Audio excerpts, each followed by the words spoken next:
Today we're going to be installing the Healtech Thunderbox. This is the 1607-TB-U02. So hopefully you can see that on the label. And what this will enable me to do is to complete the connection of my GPS unit on that Triumph Tiger.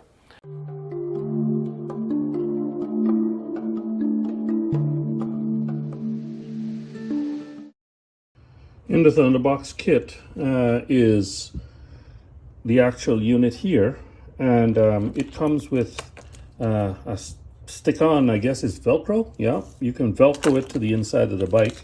It comes with that, and let's see what the instructions say. It comes with instructions, of course. It says it includes the Thunderbox module with main wiring for the UB02, which is the one that I've got. 2 sets of quick connect terminals, 1 piece 15 centimeter or 5-inch control wire with bullet connector, which I probably won't be using, 1 piece wire tap connector, gel filled, and 2 pieces Healtech sticker sets. So that's the sticker sets there, and this is the connector here if you need to use it, and that's the wire if you need to use it. But from what I understand, looking at the instructions, is basically just to hook up this part here to the terminals, positive, red positive, black negative, and you should be good to go. Then you can install whatever accessories you want to these 2 circuits. You've got 2 circuits here, green being positive and the black being negative. So this is positive, these are the 2 positives. So you've got like 8 connectors there, 4 on each one of these. And then you've got the corresponding black ones. And to connect the wires, you just lift up one of these. One of them is pre-lifted already. You just lift up one of these here, stick your wire inside the hole there. You've got to strip the wire, of course, for whatever accessory you're installing. And the wiring harness for the GPS is already pre-stripped, so that makes it even easier. So yeah, you just shove it in there, close it down, and it should be good to go. I've never taken this apart yet. So what I did was I unscrewed this thing here. There's a screw here, and just flip this thing over. Very neat. And there is the battery underneath this little cover. So there's a strap here apparently, and you just got to undo that strap, and you should be able to take this cover, and then you've got access to the terminals quite easily. So with the cover off, that's what it looks like underneath. There's not a heck of a lot of room, and I don't know where I'm going to put that the Thunderbox. Maybe put it against that this wall here. It looks fairly flat. So what I'm going to do is put this cover back on, and then see how I can remove or install this cover without interfering with the Thunderbox unit if it were stuck here. But then again, you've got to consider that this is going to fold over as well. So that's another consideration. So all of that has to be tested before you can finally decide where you're going to put this unit. These are small details that always come up when you're doing any kind of installation. You got to think ahead, I find. This here is dealer installed pigtail. So this pigtail is on this side. This is this thing here. Yeah, it's on the right hand side. It would be good for me if it were on the left.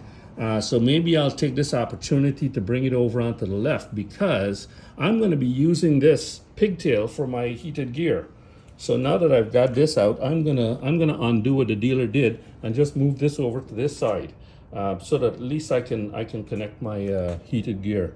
With the cover back in place, I kind of dry located the Thunderbox over here, and it looks like I'm going to be putting it on the left side.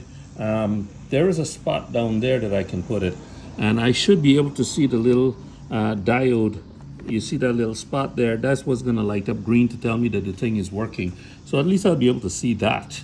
But by putting it down there, this thing flops over, and it goes into its location, and it can be screwed on back down without any problem. Right now there is something pushing it up, And I suspect that that is probably this not sitting flat enough. And the reason why that's not sitting flat enough is probably because there's a little fuse underneath there for this pigtail that's kind of like keeping it elevated. So let me just pull all of this out gently, right? Pull that out, take this off. And this, as you can see, this bloody thing here is kind of sticking up, and that's what's keeping this cover from sitting properly. So when I disconnect the battery, I'm going to reroute this better. So I got it all connected back up. As I said, I was going to direct these wires a little bit more this way so that this can go on a little bit better, but really it can't really go on because the way that it's connected to the main wire for the engine there, this sleeve doesn't come up long enough and it doesn't have a big enough hole, but that's not a problem. Anyway, at least that wire is this way, and the little fuse is down for the harness. The pigtail is down there, and the negative is back on. The bike is hooked up.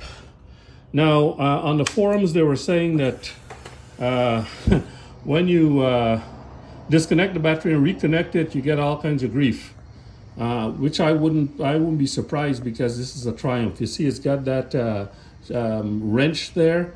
You've got to reset the date. You've got to turn it off. You got to turn it on. You got to go through a whole bunch of nonsense, all because I disconnected this. And it's got that wrench icon. So I'm going to play with that and make sure I get rid of it. But let's see what the Healtech does. There's that light. It's flashing. That's good. Pretty cool. All right. We're going to try and work on getting rid of that wrench. So with the clock and the date set, you can see it's 11:37 now, and the date is set correctly. The tool icon went away. I'm just going to start up the bike now just to make sure that everything is good, and then I'll resume. Good, I've got the battery cover back in place and everything is nice and flush. The fuse is down there, and I've got this to sit nice and flush, and you can see that's flashing. So just to let you see what happens when you turn the ignition on and then the bike on. Ignition is turned on now, it's still flashing. And the way this is right now, with this white wire not connected to anything, it's in automatic mode. So what that means is when the bike starts up, it has to be running smoothly before power is supplied to any of these circuits, and then that goes solid. Okay, here we go. We're going to start the bike now and see what that light does.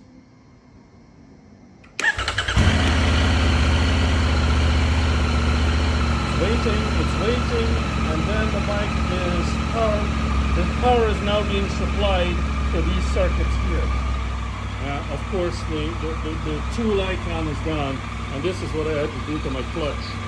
So I'm going to switch that off now, and what I'm going to do, the GPS is here, I'm going to connect up that to the Thunderbox and see if it powers that. So we've got the connections made. As you can see, red is going to the green block, and black is going to the black block, and the bike is still off, and that is just flashing. So we're going to start this bike up now and then see what happens to the GPS. It's off, that's blinking, then this should power on now. So it's powered on, perfect. And then I can switch it off, and there should be a delay before it shuts off. Bike is off, that is still powered, that is still powered, and then it should go off anytime now.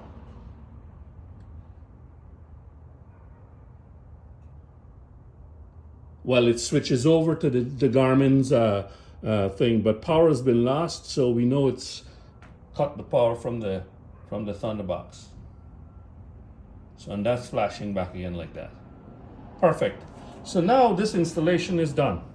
I've just got to go. I've pre-cleaned that with some alcohol, and my trick now is going to have to get that stuck in there in the right spot all in one shot. So I'm going to go ahead and do that. But the idea is, and I'm going to disconnect the GPS because I've got to run this wire properly. I just did that to just dry connect it, make sure that it's working before I actually tackle the next installation, which is actually just running this wire. That shouldn't be take too long, but for the first time I'm going to have to remove this plastic panel, and I've never done that before. So here we've got the Thunderbox installed. I was hoping to get it pushed down a little bit further down, but it's hard to push this with the backing paper removed from the sticky tape. So I got it as far down as I can get it without it sticking to the side. So it's stuck on there, and you can see that little thing. Now apparently that flashing is supposed to go off after some time, and it's supposed to go into a deep sleep. So what I've done also is I've routed this black and red wire underneath this strap, pull all of these dongles out so they're easily accessible. So with these dongles down here somewhere, this thing should be able to fold over and to be, you know, fixed in place, and that's perfect. That's working just great. So that's it for the Thunderbox installation. It's all done.